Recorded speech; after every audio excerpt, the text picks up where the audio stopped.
Ya sekarang jalan-jalan ke Ambarawa yuk. Seorang wanita muda di Ambarawa, Kabupaten Semarang sukses mengolah limbah plastik menjadi berbagai produk tas dan aksesoris bergaya milenial.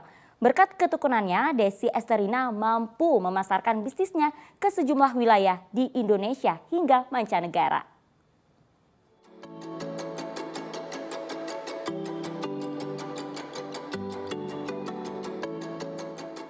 Siapa sangka berbagai jenis aksesoris dan tas bergaya milenial ini berbahan limbah plastik kresek yang diproduksi oleh Desi Esterina.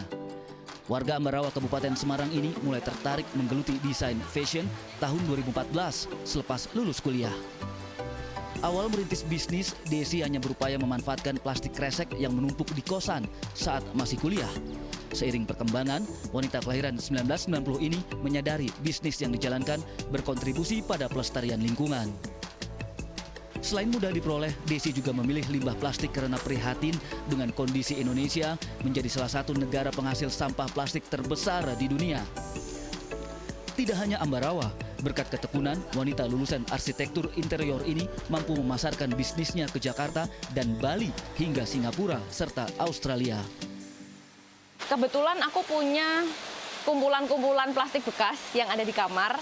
Terus juga ditambah dengan pelajaran yang aku dapatkan waktu kuliah, itu belajar arsitektur interior, lalu juga pengalaman mungkin dari orang tua yang juga wirausaha, yang akhirnya menggiring aku untuk create something. Jadi membuat sesuatu apa ya yang aku bisa buat gitu. Nah, karena basicnya suka crafting, suka bikin kerajinan tangan, suka apa gitu, aku pengen membuat sesuatu yang selain cantik atau nggak melulu cantik ya, tapi bisa dipakai sama cowok juga gitu. Waktu itu aku mikirnya aku pengen bikin produk dari limbah plastik yang ada di kamar itu. Awalnya karena keterbatasan, nggak punya cukup banyak modal untuk membuat produk, ditambah sama keinginanku untuk bikin oke lah limbah, oke lah sampah, tapi jangan melulu kelihatan kalau itu sampah gitu. Nah, waktu itu patokannya aku sendiri, dimana produk itu bisa, aku tuh suka, aku bisa memakainya sendiri everyday, bisa untuk cewek, bisa untuk cowok. Dengan dibantu sejumlah karyawan yang merupakan tetangga di sekitar rumahnya, jumlah limbah plastik kresek yang diolah mencapai 150 kg. Desi juga melibatkan pengepul limbah plastik kresek. Barang rancangan Desi dijual ratusan ribu rupiah sampai jutaan rupiah. Dalam waktu dekat, wanita berusia 32 tahun ini berencana melebarkan sayap bisnis interior rumah berbahan sampah plastik. Jadi untuk pengembangan Crash Cross yang selama ini kita sudah buat, itu kan bentuknya ada yang tas, ada yang pouch. Nah, untuk pengembangan ke depan kita malah masuknya rencana ke dunia interior, balik ke kuliahku dulu. Jadi kayak aksesoris interior itu udah ada 1-2 yang kita bikin itu sarung bantal misalkan. Mulai dari situ cuman akan lebih banyak lagi ke depannya. Meskipun pangsa pasarnya nggak cuman milenial, meluas, tapi nggak terus semuanya. Karena kita tetap setting target. Kalau setting target untuk B2B itu memang masuknya kalau nggak perkantoran, hotel, instansi. Mayoritas kaum perempuan menjadi target pasar pengguna produk Crash Cross. Tapi ada pula sebagian produk gaya milenial berbahan limbah plastik kresek ini bisa dipakai oleh laki-laki. Tidak hanya dipasarkan untuk mayoritas kaum perempuan, tapi produk berbahan limbah plastik ini bisa juga dipakai untuk kaum pria. Seperti tas yang saya pegang ini bisa dipakai untuk mayoritas kaum laki-laki.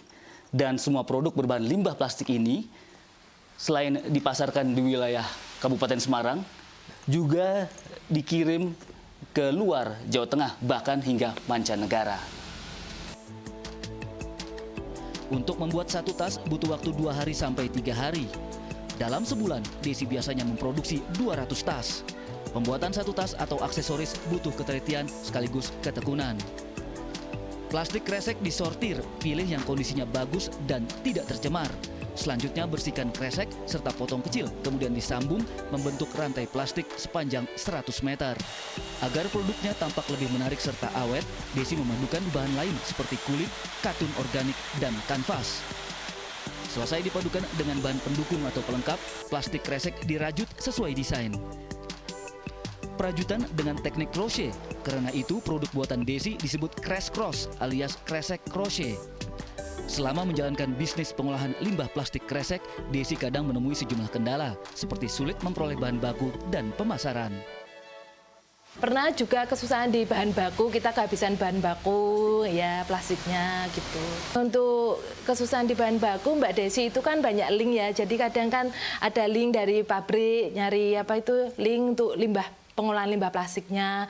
Kalau enggak, nanti sosialisasi ke desa-desa untuk ibu-ibu PKK mengumpulkan limbah-limbah plastik, sampah-sampah plastik rumah tangga itu dikumpulkan. Usai dirajut, proses berikutnya adalah penjahitan. Lanjut tahap akhir pengemasan. Namun sebelum dikemas, setiap produk harus dicek guna memastikan tidak ada kerusakan. Begitu beres pengemasan, produk gaya milenial berbahan limbah plastik kresek siap dipasarkan. Ramadan Wibisono dan Muhammad Khadafi melaporkan dari Kabupaten Semarang.